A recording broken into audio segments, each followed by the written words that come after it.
I'm guessing that in this room, you're feeling some weak signal indicators. And one of the most exciting parts about being together in this room today is the fact that I think the next part of our journey has a clear population that needs to be addressed. I think the most exciting work we're going to do from here on out is not with the workers touching the tools at the coalface. In fact, I'm going to make a really bold statement, and I'll support it as we progress through the morning. But I kind of think we're at a point where I'm not sure doing more with the workforce has really got the benefit that our organizations hope it has. I think the next part of this journey, the next part of the community getting together, is really crafting the idea that the target of our effort moves up the organization.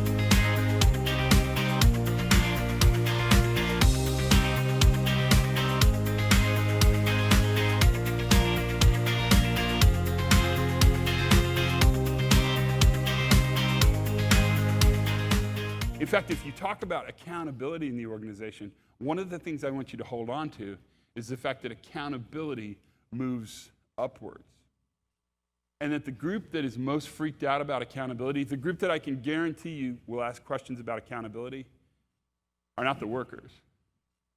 They totally get accountability.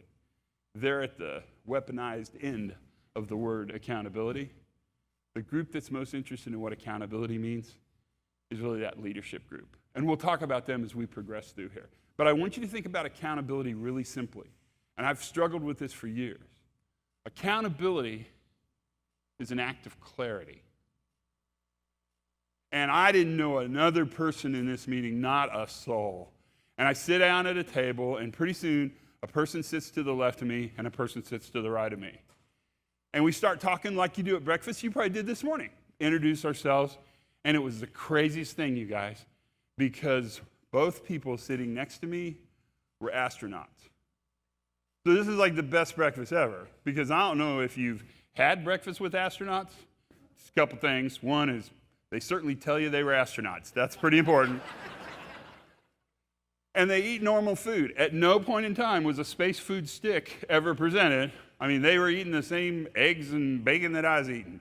And I thought, this is probably the most interesting breakfast I've ever done in my entire life, until this guy came and sat across the table. And he was pretty unassuming. In fact, I would suggest you'll understand this because of your coworkers, that he was dorky. Do you know what dorky is? So every office has a person that's dorky. They're just dorky.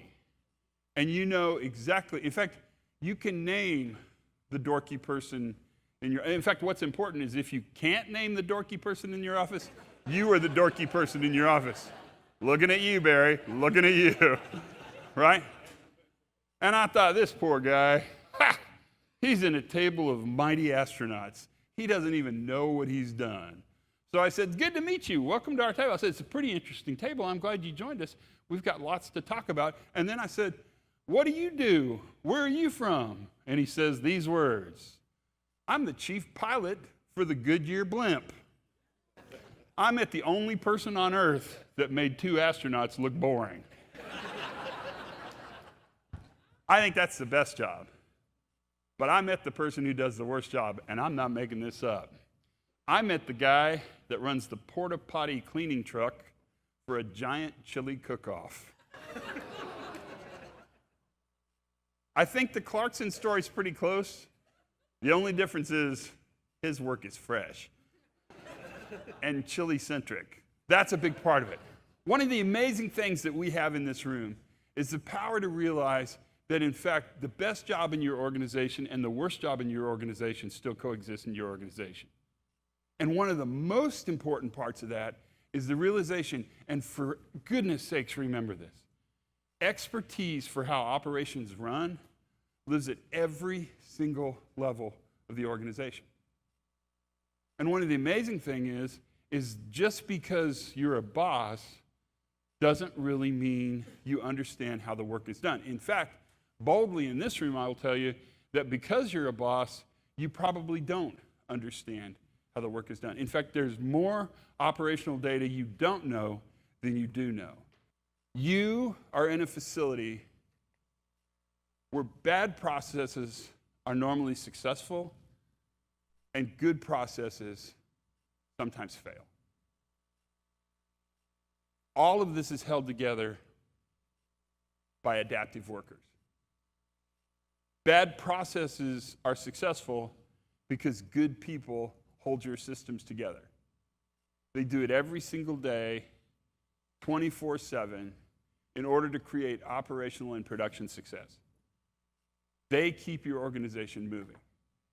And the transverse of that is when a good process fails, it fails because people are adapting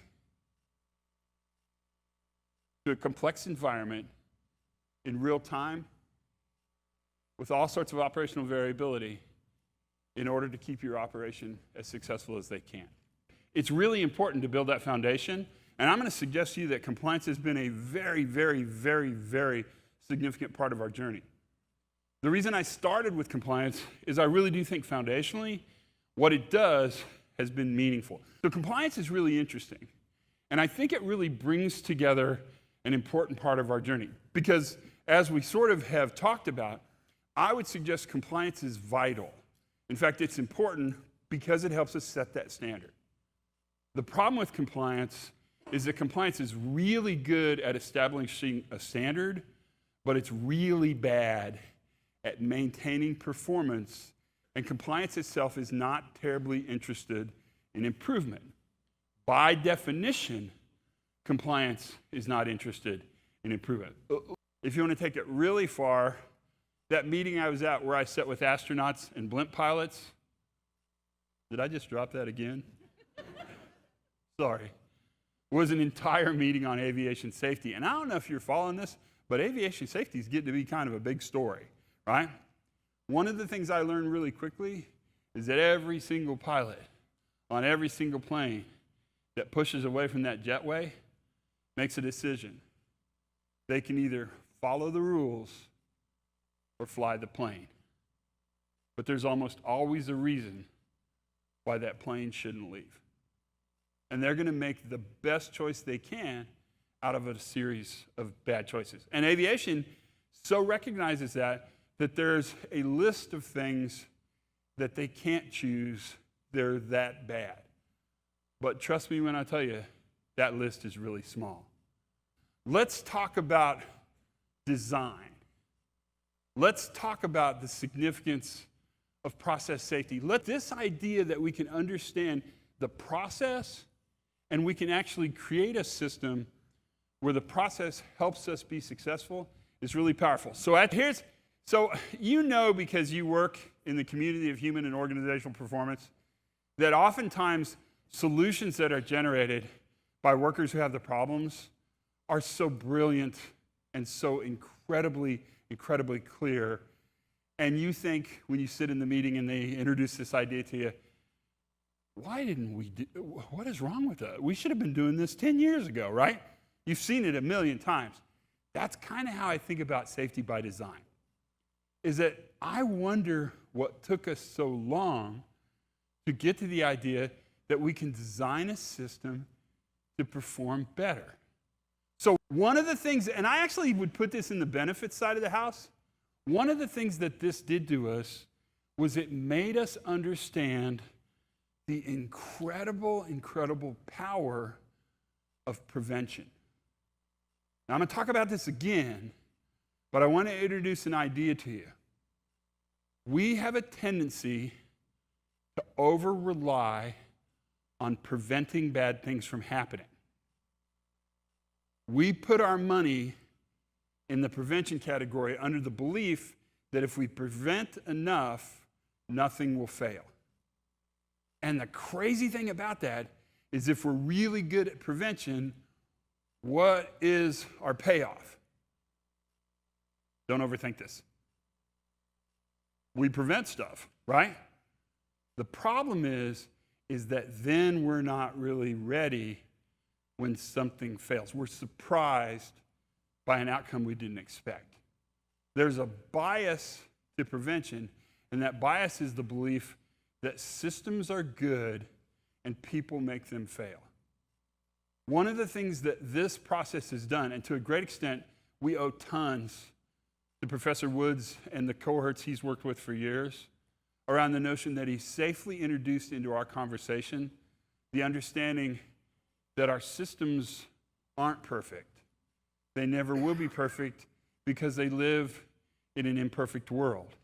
And one of the things I bet you talk about tomorrow, Dr. Woods, although don't let me put words in your mouth, is because you talked to me about it for like 6 hours the last time we were together, is that we're also so busy correcting in real time that our systems are always getting better, which also influences how we think about our systems failing.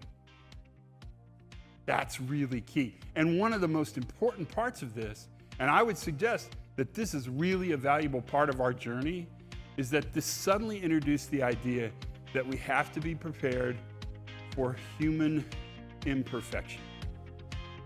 That in fact, this shift took us away from the idea that if good workers made good decisions, we'd have good safety. And so therefore, in order to get good safety, we need to train, to reward, to green bean, to punish, to create an environment that creates good workers. But I would suggest in this room, as a community, one of the things we all share is the idea that our workforce is not the problem. Our workforce is the solution.